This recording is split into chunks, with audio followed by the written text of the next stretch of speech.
Hello, আসসালামু আলাইকুম। Class 6 কি অবস্থা তোমাদের সবার? আশা করি তোমরা সবাই অনেক অনেক ভালো আছো। তো আজকে মূলত তোমাদের বিজ্ঞানের অধ্যায় 3-এর ওপর আমাদের একটি ক্লাস হবে, যেখানে আমরা অধ্যায় 3-এর কিছু কিছু অংশ নিয়ে আমরা মূলত আলোচনা করব। আর আজকের পুরো এই সেশনটা বা পুরো ক্লাসটাতে আমি তোমাদের সাথে আছি, তোমাদের প্রাপ্তি আপু। তো চলো শুরু করা যাক। তো আমার পরিচয়টা যদি ছোট্ট করে একটু দিয়ে দিই, হয়তোবা তোমরা আমার সাথে আজকে প্রথম ক্লাস করছো বা আমাকে প্রথম দেখছো। আমার নাম হচ্ছে সিদরাতুল মুনতাহা ফারুকী প্রাপ্তি, তোমাদের প্রাপ্তি আপু। মূলত তোমাদের যে বড় ভাই আপু আছে তাদের বায়োলজির ব্যাপারটা আমি মূলত দেখি, বায়োলজি ক্লাসগুলো নিয়ে থাকি। তো তোমাদের সাথেও সামনের সায়েন্স ক্লাসগুলোতে দেখা হবে। আচ্ছা, এই চ্যাপ্টারটার মূল যে আলোচনা সেটা হচ্ছে আমরা কোষ নিয়ে আলোচনা করব। কোষ আসলে কি সেটা আমরা শিখব, কোষের প্রকারভেদগুলো নিয়ে শিখব, এবং প্রাণীকোষ এবং উদ্ভিদ কোষ, তাই না? আমরা যখন বাহিরে যাই আমরা কি দেখি?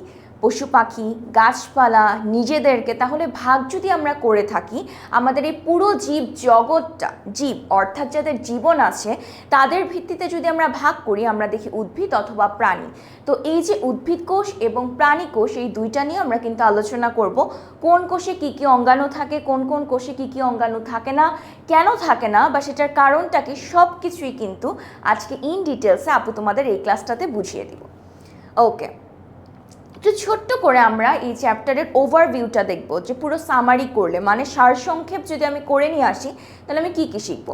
প্রথমে আমরা কোষটা নিয়ে আলোচনা করব এবং কোষটার যে প্রকারভেদটারও একটা বিশেষ কারণে এটাকে আমি ভাগ করে থাকি, সেটাকে আমরা বলে থাকি নিউক্লিয়াস। নিউক্লিয়াসের ভিত্তিতে, নিউক্লিয়াস দেখতে কেমন, সেটা কি সুন্দরভাবে গঠিত নাকি সেটাতে কিছু কমতি আছে, সেটার ভিত্তিতে আমরা কোষকে ভাগ করি দুইটা ভাগে। একটাকে আমরা বলে থাকি আদি কোষ, একটাকে বলি প্রকৃত কোষ। এই প্রকৃত কোষ অর্থাৎ যাদের কোষের প্রত্যেকটা জিনিস সুন্দরভাবে আছে, প্রকৃতভাবে আছে, যেটা থাকার কথা সেটাই আছে, সেই প্রকৃত কোষকে আমরা আবার দুইটা ভাগে ভাগ করি। একটাকে আমরা বলে থাকি দেহকোষ, আরেকটাকে বলে থাকি জনন কোষ। সেটা নিয়ে আমরা আলোচনা করব। পরবর্তীতে কি, আমাদের এই যে কোষগুলোর ভিতরে, কোষটাকে আমি যদি ছোট্ট করে কেটে নিয়ে এসে আমাদের সরল অণুবীক্ষণ যন্ত্র বা কোনো একটা অণুবীক্ষণ যন্ত্র হচ্ছে এমন একটা যন্ত্র যেটার নিচে আমরা যদি কোনো একটা কিছুকে রাখি সেটাকে আমরা অনেক বিস্তৃত পরিধিতে বা বিবর্ধিত আকারে দেখতে পাই, অর্থাৎ অনেক বড় আকারে দেখতে পাই। সেভাবে আমরা যখন একটা কোষকে নিয়ে দেখি সেটার ভেতরে আমরা ছোট ছোট অনেক অনেক অঙ্গাণু দেখি, সেটা নিয়ে আমরা আলোচনা করব সামনে। এবং পরবর্তীতে আমরা নিউক্লিয়াস নিয়েও আলোচনা করব, যেটা মূলত কোষের একটা, বলতে পারি আমরা, মিডল পয়েন্ট। আমরা যেমন কোনো একটা কিছু একটা মূলবিন্দু থাকে না, পুরো এই পৃথিবীরও তো একটা মূল কেন্দ্র আছে, বা যে কোনো একটা কাজেরই কিন্তু একটা মূলবিন্দু থাকে। যেমনভাবে তুমি গণিতে বৃত্ত এঁকে থাকো, বৃত্তটা আমরা কীভাবে আঁকি, কেন্দ্রকে পয়েন্ট করে সেখানে কম্পাস বসিয়ে তো আমি বৃত্তটা আঁকি। ঠিক একইভাবে তোমার এই নিউক্লিয়াসটা হচ্ছে কোষের কেন্দ্র, একদম কোষের মেইন পয়েন্ট, যেখানে কোষের যাবতীয় যত গুরুত্বপূর্ণ কাজ আছে সেগুলো সংগঠিত হয়ে থাকে। সেটা নিয়ে আমরা আগামী ক্লাসে আলোচনা করব এবং বাকি কিছু অঙ্গাণু নিয়ে আমরা আলোচনা করব। তো প্রথমেই আসি আমরা কোষের কনসেপ্ট। কোষটা কি? কোষের প্রথমেই দেখা একটা লাইন আছে, ছোট ছোট একক। অর্থাৎ মনে করো এরকম ছোট ছোট অনেকগুলা বক্স মিলে যখন মিলিত হতে হতে হতে হতে আমাদের এই পূর্ণাঙ্গ শরীরটাই গঠিত হয়। এই যে তোমার মাথা থেকে পা পর্যন্ত পুরো অংশটা কিভাবে গঠিত হয়েছে, এই যে ক্ষুদ্রাতি ক্ষুদ্র কোষগুলা একে অপরের সাথে যুক্ত হয়ে হয়ে মূলত আমাদের পুরো দেহটা গঠিত হয়েছে। এই কারণে কোষকে আমরা বলে থাকি জীবদেহের একক। ঠিক আছে, শুধু কি দেহের গঠনের একক না, একইভাবে দেখো এই কোষটা যে তৈরি হচ্ছে, এই কোষের ভেতর কিন্তু অনেক অনেক অঙ্গাণু আছে। ঠিক আছে, একটা কোষের ভেতর তুমি যদি এই যে দেখো, এই যে বল আকৃতির যে অংশটা দেখতে পাচ্ছ, এটা কিন্তু মূলত একটা কোষ, যেটার ভিতর একটু তুমি ভালোভাবে লক্ষ্য করলে দেখতে পাবে সেটার ভিতর অনেক অনেক জিনিস আছে। এই দেখো, একটা একরকম, এরকম, এরকম, এরকম, এই প্রত্যেকটা অঙ্গাণু, কোষের ভেতরে যতগুলো অঙ্গাণু আছে তারা কিন্তু এক এক প্রকার কাজ করে থাকে, এবং কোষের ভেতরের এই অঙ্গাণুগুলার এক এক প্রকার কাজ করার জন্য আমাদের পুরো শরীরটা কিন্তু সুন্দরভাবে কার্যক্রম চালিয়ে যায় বা কাজ চালিয়ে যায়। তাহলে যদি আমাদের পরীক্ষাতে চলে আসে যে কোষ আসলে কি, এক কথা আমরা কি বলবো, আমাদের জীবদেহের মূলত প্রতিটি কোষের গঠন এবং কাজ প্রায় একই ধরনের, ঠিক আছে, কিন্তু এই যে আমাদের এই কোষগুলোকে আমরা মূলত এক কথায় কি বলতে পারি, আমাদের জীবনের গঠন একক।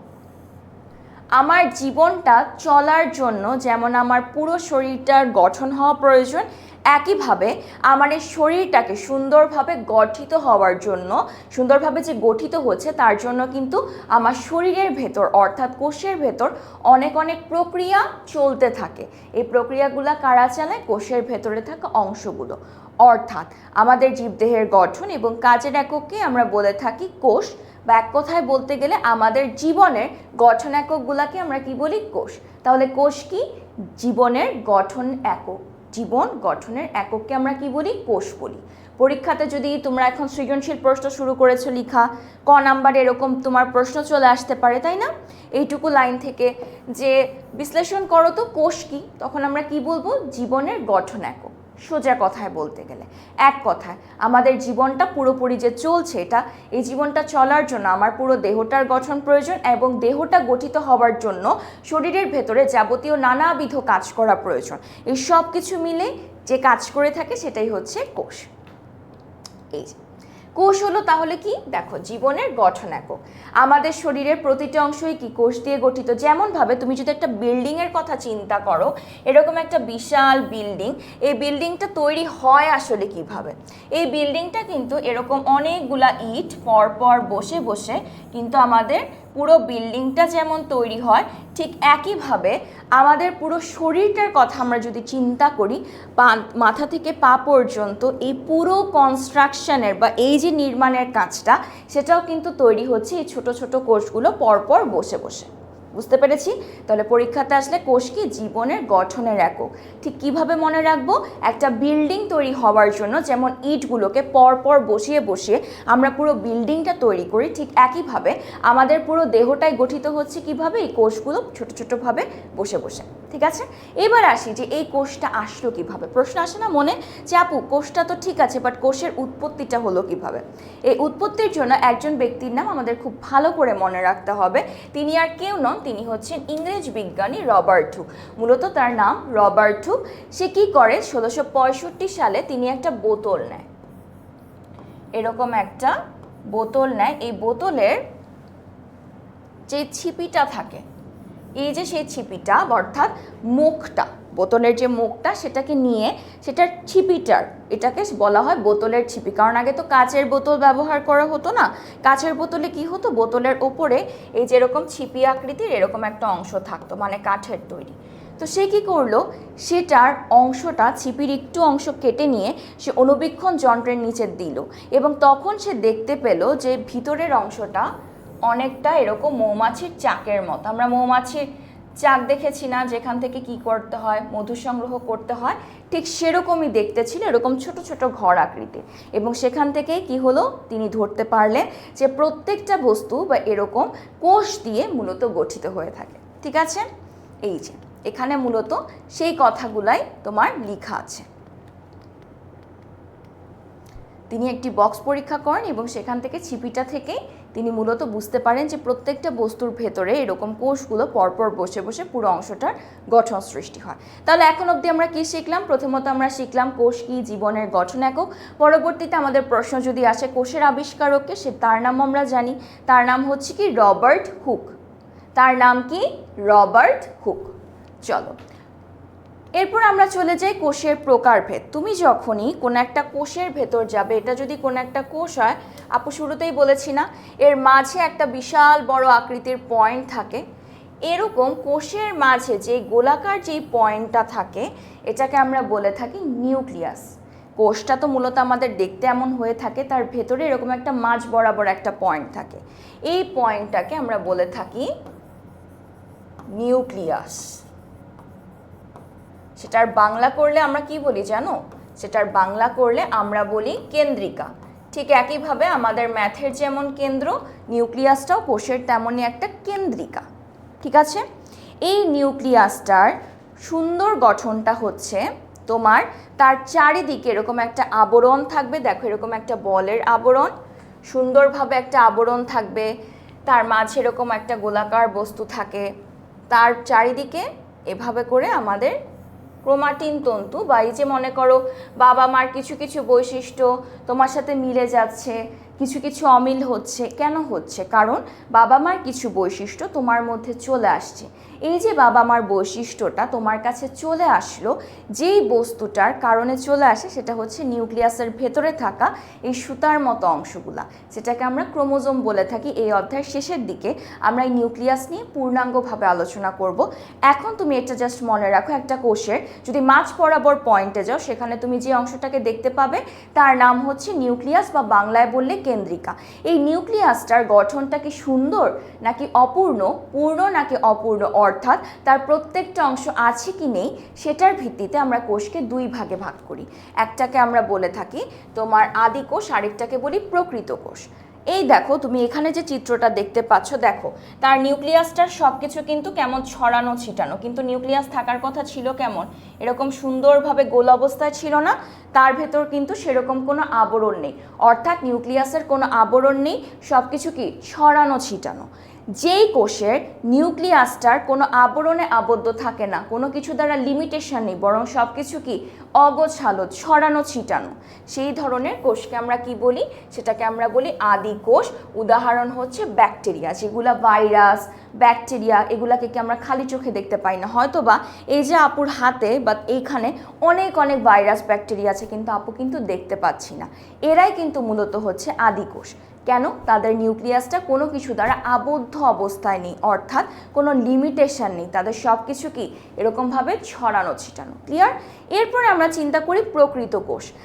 প্রকৃত মানে কি? কোনো একটা কিছু রিয়েল, ইংরেজিতে বললে আমরা কি বলি, রিয়েল, কিন্তু সায়েন্টিফিক ভাষায় আদি কোষের ইংরেজি হচ্ছে প্রোক্যারিওটিক, কারণ প্রো মানে কি আগে বা আদি না, সেই হিসাবে এটাকে আমরা কি বলি সায়েন্টিফিক ভাষায় প্রোক্যারিওটিক। প্রো মানে কি আগে, ঠিক আছে? কেন আগে? তার নিউক্লিয়াসটা কোনো কিছু দ্বারা আবদ্ধ অবস্থায় নেই। আর ইউক্যারিওটিক মানে কি প্রকৃত কোষ, ইউ মানেই হচ্ছে তোমার প্রকৃত। প্রকৃত কোষকে আমরা সায়েন্টিফিক ভাষায় কি বলি, ইউক্যারিওটিক। ইউ শব্দটা মানে কি প্রকৃত।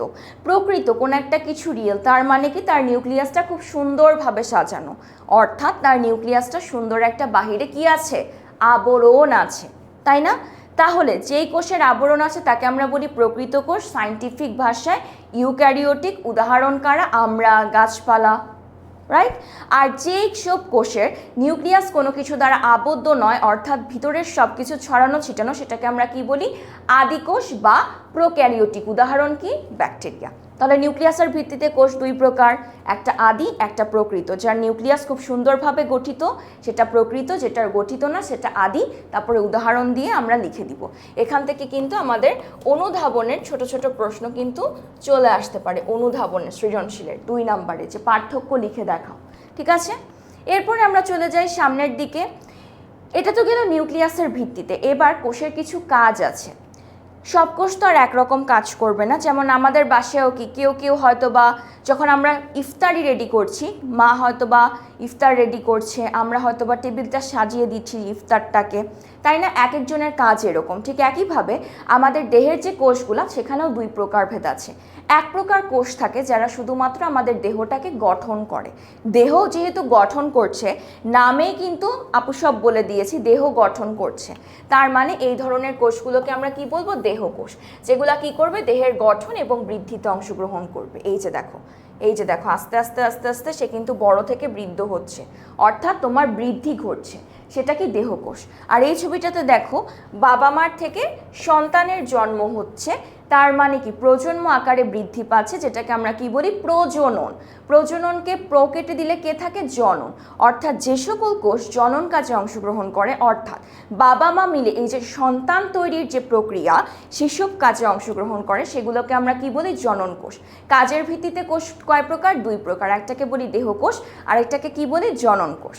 ঠিক আছে, চলো এবার আমরা 2 প্রকার কোষ, প্রকৃত কোষের, একটা হচ্ছে আমাদের কোষ, প্রাণীদের কোষ, আরেকটা হচ্ছে উদ্ভিদের কোষ। উদ্ভিদ মানে কি, যারা মূলত তোমার গাছপালা, তাদের নিয়ে আমরা এখন আলোচনা করব। চলো এই যে দেখো দুই প্রকার কোষ, এটা হচ্ছে আমাদের উদ্ভিদ কোষ এবং এইটা হচ্ছে আমাদের প্রাণী কোষ। কিছু কিছু অংশ উদ্ভিদ কোষে থাকে, কিছু কিছু অংশ প্রাণী কোষে থাকে।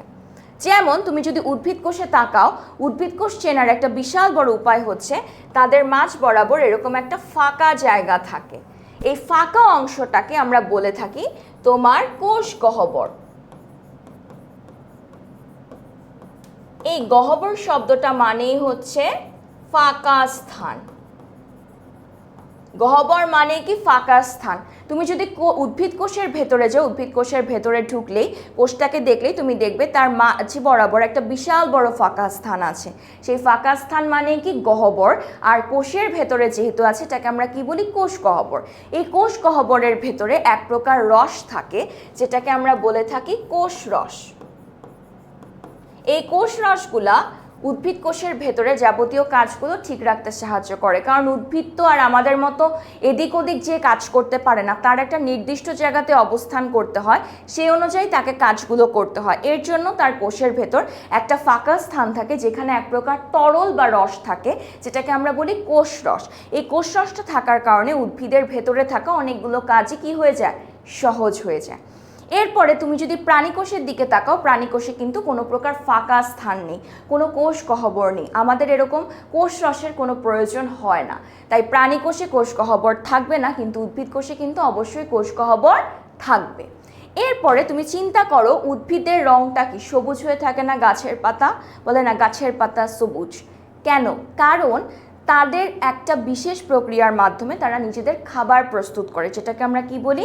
সালোক সংশ্লেষণ প্রক্রিয়ার মাধ্যমে খাবার প্রস্তুত করে। এখন আমাদের বাসায় যখন আমরা রান্না করি, আমাদের বিভিন্ন কি দরকার হয়? হাঁড়ি, পাতিল, চুলা, কত কিছুর দরকার হয় না? উদ্ভিদের ভেতরে থাকা কিছু এক অঙ্গাণু আছে যেটা হাঁড়ি পাতিলের মতো কাজ করে, অর্থাৎ উদ্ভিদের খাদ্য প্রস্তুত করতে সাহায্য করে। ঠিক সেরকম একটা অঙ্গাণুর নাম হচ্ছে ক্লোরোপ্লাস্ট। ঠিক আছে? প্লাস্টিড মূলত থাকে উদ্ভিদ কোষে। সেই প্লাস্টিডের ভেতরে একটা রকম প্লাস্টিড থাকে যেটা একটু সবুজ বর্ণের হয়ে থাকে। সেটা কি রঙের হয়ে থাকে? সবুজ বর্ণ। সবুজ রঙের হওয়ার কারণে কি হয়? সে সূর্যের আলোকে তার ভেতর রেখে সেটা থেকে কি তৈরি করতে পারে? খাদ্যটা প্রস্তুত করতে পারে, খাদ্যটা রান্না করতে পারে। ঠিক এমনভাবে হাঁড়ি পাতিলের মতোই কাজ করে এই ক্লোরোপ্লাস্ট। ক্লোরোপ্লাস্ট কি রঙের হয়ে থাকে? সবুজ বর্ণের হয়ে থাকে। সে কি করে? সূর্যালোককে নিয়ে, অর্থাৎ তাপটাকে নিয়ে উদ্ভিদের ভেতরে উদ্ভিদের জন্য খাবার তৈরি করে। বুঝতে পারছি? কিন্তু আমাদের গায়ের রং কি সবুজ? না, কারণ আমাদের শরীরে কোনো ক্লোরোপ্লাস্ট নেই, কোনো প্লাস্টিড নেই। এই কারণে আমরা কিন্তু আমাদের নিজেদের খাবারও প্রস্তুত করতে পারি না শরীর ভেতরে। যদি আমাদের শরীরে এই ক্লোরোপ্লাস্ট অর্থাৎ প্লাস্টিডের এই সবুজ রঙের প্লাস্টিড ক্লোরোপ্লাস্ট যদি থাকতো, তাহলে আমরাও কিন্তু আমাদের নিজেদের খাবার শরীরের ভেতরেই তৈরি হতো। কিন্তু আমাদের তো হয় না, কারণ কি? আমাদের এই ক্লোরোপ্লাস্ট অর্থাৎ সবুজ রঙের এই প্লাস্টিডটা আমাদের কিন্তু শরীরের ভেতর থাকে না। এরপরে আসি নিউক্লিয়াস। নিউক্লিয়াস কিন্তু কেন্দ্রিকা। প্রাণী কোষেও যেমন কেন্দ্রিকা প্রয়োজন, উদ্ভিদ কোষেও কেন্দ্রিকা প্রয়োজন। তাই দুই প্রকার কোষেই আমার নিউক্লিয়াস থাকে। এছাড়াও গোলজি বস্তু থাকে, আরেকটা থাকে রাইবোসোম। ঠিক আছে? গোলজি বস্তু হচ্ছে আমাদের শরীরের কাজগুলো চলার জন্য এক প্রকার তরল আসে, সেই তরলটাকে দিয়ে থাকে যেন কাজগুলো খুব সুন্দরভাবে সহজভাবে হয়ে থাকে। আর রাইবোসোমের কাজ হচ্ছে, একটা কথা তোমাদের শর্ট ট্রিক্স আপু শিখিয়ে দেই, যখনই কোনো কিছুতে প থাকবে, ঠিক আছে, প থাকবে, প মানেই হচ্ছে তোমার প্রাণ। পানির অপর নাম যেমন জীবন, তেমনি আমাদের কোষের ভেতরেও যা কিছু করছি তার জন্য একটা উপাদানের প্রয়োজন হয়। প দিয়ে যেমন প্রাণ, প দিয়ে আরেকটি উপাদানের নাম আছে যেটাকে আমরা কি বলে থাকি? প্রোটিন। তাহলে কোন একটা কোষকে তুমি যদি জীবিত রাখতে চাও বা বাঁচিয়ে রাখতে চাও, তোমার প দিয়ে যেমন প্রাণ, প দিয়ে কি প্রয়োজন? প্রোটিন প্রয়োজন। তার মানে আমার কোষের ভেতর প্রোটিন তৈরি করার জন্য একটা অঙ্গাণু অবশ্যই থাকতে হবে। আর এই প্রোটিন তৈরি করার অঙ্গাণুটাকে আমরা কি বলি? রাইবোসোম বলে থাকি। বুঝতে পেরেছি? প্রোটিন তৈরি করার যেই মেশিনটা সেটাকে আমরা কি বলি? রাইবোসোম বলি। তাহলে উদ্ভিদ কোষে আমি কি কি দেখতে পেলাম? কোষ গহ্বর, ক্লোরোপ্লাস্ট। কিন্তু প্রাণীকোষে কিন্তু এই দুইটা থাকবে না, কিন্তু প্রাণীকোষে আরেকটা অঙ্গাণু থাকে যেটাকে আমরা বলি সেন্ট্রিওল, যেটা মূলত কি করে কোষটা একটা থেকে দুইটার যে পরিণত হয় সেই কাজটা যেন দ্রুত হয় সেটা নিয়ন্ত্রণ করে। ঠিক আছে, চলো আমরা একটু ছোট্ট করে দেখে থাকি যে আমাদের কোষটা আসলে দেখতে কেমন হয়। এই যে এটা একটা উদ্ভিদ কোষ আমরা দেখতে পাচ্ছি, সেটার ভিতর দেখো এই যে ফাঁকা স্থান, কোষ গহ্বর, ক্লোরোপ্লাস্ট যেটা খাদ্য প্রস্তুতে হেল্প করে, কোষ ঝিল্লি, কোষ প্রাচীর, আর এই যে সেই গোলজি বডি, নিউক্লিয়াস কেন্দ্রিকা, নিউক্লিয়াসের ভেতরের অংশে নিউক্লিওলাস, তারপরে এই যে তোমার ভেতরের এই অংশটা, এই যেখানের যে অংশটা এটাকে কি বলি এন্ডোপ্লাজমিক রেটিকুলাম, প্রোটিন তৈরির কারখানা, আর এই যে সেই মাইটোকন্ড্রিয়া যেটাকে আমরা বলে থাকি শক্তি ঘর, অর্থাৎ আমার শরীরের যাবতীয় কাজ করার জন্য আমার শক্তি প্রয়োজন, তার মানে শক্তি তৈরি করার জন্য একটা মেশিনের প্রয়োজন, সেই মেশিনটাকে আমরা বলে থাকি কি মাইটোকন্ড্রিয়া। চলো এই যে কোষ প্রাচীর, কোষ প্রাচীর দেখো উদ্ভিদরা তো বাহিরে থাকে তাই না, আমরা যেমন জামা কাপড় পরে থাকতে পারি, উদ্ভিদের কিন্তু সেই জামা কাপড় পরার সুযোগটা নেই, তাই কি করছে সৃষ্টিকর্তা প্রদত্ত তাদের শরীরের বাইরে একটা সুন্দর আবরণ দ্বারা আবৃত অবস্থায় থাকে, অর্থাৎ আমাদের শরীরের ভেতরে মানে বাহিরে একটা আবরণ থাকলেও, কোষে একটা আবরণ থাকলেও উদ্ভিদ যেহেতু বাহিরে থাকে উদ্ভিদের কিন্তু অনেকগুলো আবরণ থাকে। ঠিক আছে,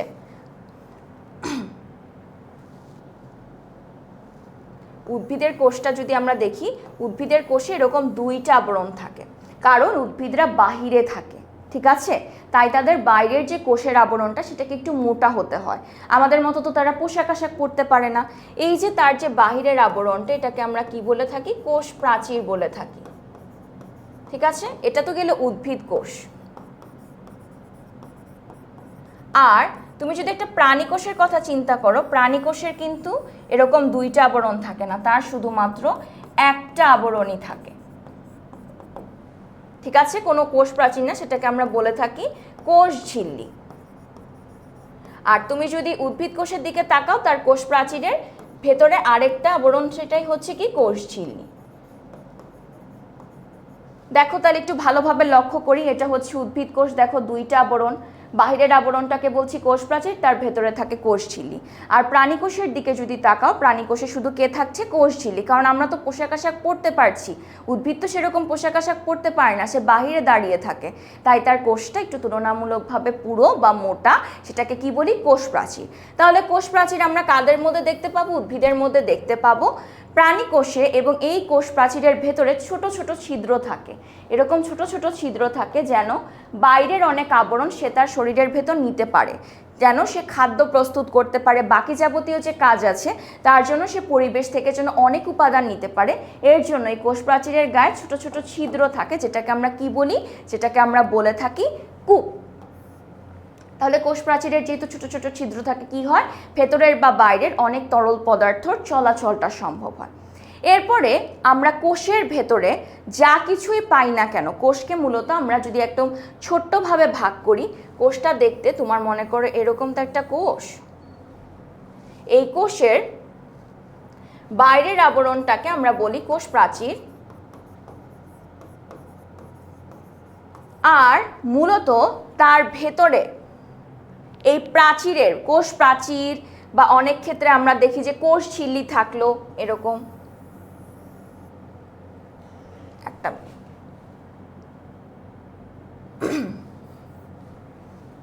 এই আমার কোষ প্রাচীর, তার ভেতরে এই ভেতরের অংশে যা কিছুই থাকে তাকে আমরা বলি প্রোটোপ্লাজম। বুঝতে পারছি, আমার কোষের বাইরের আবরণটাকে বলি কোষ প্রাচীর, একদম উদ্ভিদ কোষের কথা আমরা চিন্তা করছি, যদি প্রাণী কোষ হতো তাহলে বাইরের আবরণে কে থাকতো কোষ ঝিল্লি থাকতো, তাই না, কারণ প্রাণী কোষে তো আমার কোষ প্রাচীর থাকে না, শুধু কোষ ঝিল্লি থাকে, সেই বাইরের আবরণটা বাদ দিয়ে, অর্থাৎ কোষকে আবৃত করে যে রেখেছে সেই বাউন্ডারির ভেতরে যা কিছু আছে সব কিছুকে আমরা কি বলি প্রোটোপ্লাজম বলি। বুঝতে পারছি, কোষের চারিদিকের আবরণটার ভেতরে যা কিছু আছে সব কিছুকে আমি কি বলছি প্রোটোপ্লাজম বলছি। এখানে ঠিক তাই লেখা, এই যে দেখো কোষ প্রাচীরের অভ্যন্তরে অর্থাৎ ভেতরে পাতলা পর্দা দিয়ে এই যে জেলির ন্যায় আধা তরল যে বস্তুটা, অর্থাৎ ভেতরে যে তরলটা থাকে সেটাকে আমি কি বলি, প্রোটোপ্লাজম বলি। এটার তিনটা অংশ কি কি? তিনটা অংশ মূলত বলা হয়েছে কোষঝিল্লি, সাইটোপ্লাজম এবং নিউক্লিয়াস। ঠিক আছে, জিনিসটা কেমন দেখো, এই যে কোষ প্রাচীরটার ভেতরের এই অংশটাকে আমরা কি বলেছি, উদ্ভিদ কোষের দুইটা লেয়ার, কি বলি, কোষঝিল্লি।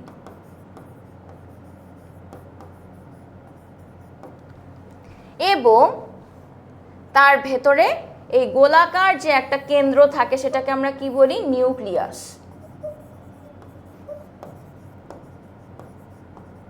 নিউক্লিয়াস। আর এই নিউক্লিয়াসের চারিদিকে আরো কিছু তরল থাকে না, এরকম ছোট ছোট ছোট ছোট ছোট ছোট তরল, সেই তরলটাকে আমরা বলে থাকি সাইটোপ্লাজম। এটা হচ্ছে পুরো আমার কোষটা, তার বাইরের প্রাচীরটা কোষ প্রাচীর, ভেতরে যা কিছু আছে সব কিছুই কি, প্রোটোপ্লাজম। প্রোটোপ্লাজমের তিনটা অংশ, এই যে আরেকটা লেয়ার সেটাকে আমি কি বলি, কোষঝিল্লি, মাঝের যে মূল পয়েন্টটা নিউক্লিয়াস, বাইরে যে আশেপাশের তরলটা সেটাকে আমি কি বলি, সাইটোপ্লাজম বলি। এই সব কিছুই কিন্তু কার সাথে যুক্ত, তোমার এই ঘুরে ফিরে প্রোটোপ্লাজমের সাথেই কানেক্টেড। প্রোটোপ্লাজমের এর জন্য বলা হচ্ছে কি তিনটা অংশ, কোষঝিল্লি, নিউক্লিয়াস এবং এই তরলটা যেটাকে কি বলছে, সাইটোপ্লাজম। আবরণের ভেতরে সব কিছুই প্রোটোপ্লাজম। এই প্রোটোপ্লাজমের অনেকগুলা ভাগ, কোষ প্রাচীরের ভেতরের যে লেয়ার কোষঝিল্লি, মাঝের কেন্দ্রিকা নিউক্লিয়াস, আশেপাশের তরল কি, সাইটোপ্লাজম। এই যে এরপরে আসি কি কোষঝিল্লি, যেটা আপু অলরেডি বলে ফেলছি যে প্রোটোপ্লাজমের কোষ প্রাচীরের একটু ভেতরে প্রোটোপ্লাজমকে ঘিরে রেখেছে যে পর্দাটা, সেটাকে আমি কি বলি, কোষঝিল্লি। এটার ভেতরেও পদার্থের আদান প্রদান হয়, পর্দা মানেই আদান প্রদান। ঝিল্লিও যেমন পর্দা, কোষ প্রাচীর মানেও কিন্তু একটা পর্দা ধরনেরই অঙ্গ। এরপরে সাইটোপ্লাজম, ওই যে প্রোটোপ্লাজম থেকে তুমি কি করবে, নিউক্লিয়াসটা, এই যে দেখো এই নিউক্লিয়াসটাকে আউট করলে ভিতরে কি থাকে, ওই তরলটাই শুধু থাকে না, মাঝের কেন্দ্রিকাটাকে তুমি সরিয়ে ফেলো বা এভাবে সরিয়ে ফেললে ভেতরে সব কিছুই কি, শুধু তরল আর তরল না, সেই তরলটাকে আপু কি বলেছি, সাইটোপ্লাজম। কনফিউজড হয়ে না, বাউন্ডারিটা হচ্ছে প্রাচীর, তার ভেতরে যা কিছু আছে সব কিছু প্রোটোপ্লাজম। এই প্রোটোপ্লাজমের একটা অংশই হচ্ছে তোমার কি, সাইটোপ্লাজম, যেটাও কি তরল প্রকৃতি। ক্লিয়ার? চলো তাহলে কি হয়, সাইটোপ্লাজমের কাজটা কি, তরল। মনে করো একটা গোল বক্সের ভেতর তুমি যদি অনেকগুলো চাবি এমনি রেখে দাও, কোনো কিছু তরল বা কিছু না দিয়ে, কি হবে বলো তো, বক্সগুলো যখন নড়বে তোমার কি হবে, চাবিগুলোর মধ্যে সংঘর্ষ হবে, ফাইট হবে। কিন্তু সেগুলাকে তুমি যদি একটা তরলের ভেতর রাখো তাহলে চাবিগুলোর মধ্যে কিন্তু অতটা যুদ্ধ হবে না, তারা যে যার অবস্থায় কি হবে, ভাসতে থাকবে। ঠিক কোষের ভেতরে এই সাইটোপ্লাজম থাকার কারণে তার ভেতরে অঙ্গাণুগুলা কি থাকে, সুন্দরভাবে তার অবস্থানে থাকে, তাদের মধ্যে কোনো মারামারি কাটাকাটি হয় না। এটাই মূলত বলা আছে এই সাইটোপ্লাজমের অংশে। তারপরে চলে আসি আমরা প্লাস্টিড, যেটা আপু শুরুতেই বললাম, প্লাস্টিড কাদের থাকে, উদ্ভিদের থাকে। থাকার কারণটা কি, তারা মূলত অনেক প্রকার প্লাস্টিড আছে, 3 প্রকার। কিছু কিছু প্লাস্টিড আছে তোমার সবুজ বর্ণের হয়। সবুজ বর্ণের প্লাস্টিডরা কি করে, এখানে যেমন স আছে, তাদের কাজটাও দন্তাস্ব রিলেটেড, মানে কি সূর্যের আলোকে ধরে রাখে। আমাদের যেমন রান্না করতে চুলার তাপের প্রয়োজন হয়, এই সূর্যের আলো কিন্তু সেভাবে তাপ হিসেবে কাজ করে। এবং সালোক সংশ্লেষণ, যেই প্রক্রিয়াটাকে আমরা কি বলি, উদ্ভিদের খাদ্য তৈরির প্রক্রিয়া, সেটা মূলত করে থাকে।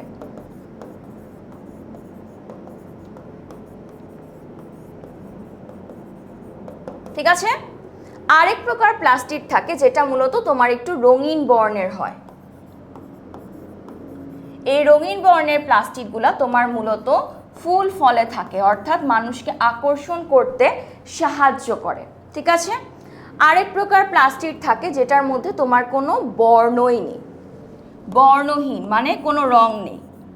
যেহেতু রং নেই, তারা একটু মৃত প্রকৃতির, তারা কি করে, তারা সব কিছুকে কি করে, সঞ্চয় করে রাখে।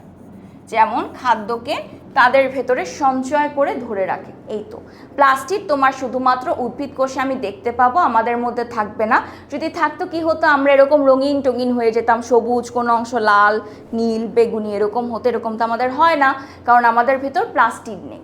ঠিক আছে, এরপরে চলে আসি আমরা কোষ গহ্বর। আপু শুরুতেই বললাম উদ্ভিদ কোষে একটা বিশাল বড় ফাঁকা স্থান থাকে। ফাঁকা স্থান মানে কি? কোষ গহ্বর। কোষ গহ্বরের ভেতরে এক প্রকার তরল থাকে, যেটাকে আমরা কি বলি? কোষ রস বলে থাকি। কোষরস কিন্তু উদ্ভিদের একটা গুরুত্বপূর্ণ উপকরণ। এখানে কিছু কিছু জায়গায় লেখা আছে যে প্রাণী কোষে অনেক সময় কোষ গহ্বর থাকে, কিন্তু উদ্ভিদ কোষের কোষ গহ্বরটা তোমার যেমন বিশাল স্থান জুড়ে থাকে, প্রাণী কোষের কোষ গহ্বর থাকলে সেটা এরকম বিন্দু আকৃতির থাকে, অর্থাৎ অনেক ছোট প্রকৃতির থাকে, অনেক ক্ষুদ্র। কিন্তু উদ্ভিদ কোষে কিন্তু কোষ গহ্বরটা বিশাল স্থান জুড়ে আছে। উদ্ভিদ কোষে কোষ গহ্বরটা বিশাল স্থান জুড়ে আছে, প্রাণী কোষে খুবই ক্ষুদ্র ক্ষুদ্র অংশে আছে। এখানে এগুলাই লেখা। মাইটোকন্ড্রিয়া খুবই গুরুত্বপূর্ণ তোমার অনুধাবনের প্রশ্নের জন্য। কি সেটা? কাকে পাওয়ার হাউস বলা হয় সেটা বলি আমরা মাইটোকন্ড্রিয়াকে। এই যে দেখতে মাইটোকন্ড্রিয়াটা এমন হয়ে থাকে। এই মাইটোকন্ড্রিয়াটার অনেক প্রকৃতি হয়ে থাকে। এটা মূলত মূল যে লেয়ারটা সেটা এরকমভাবেই আমরা দেখে থাকি।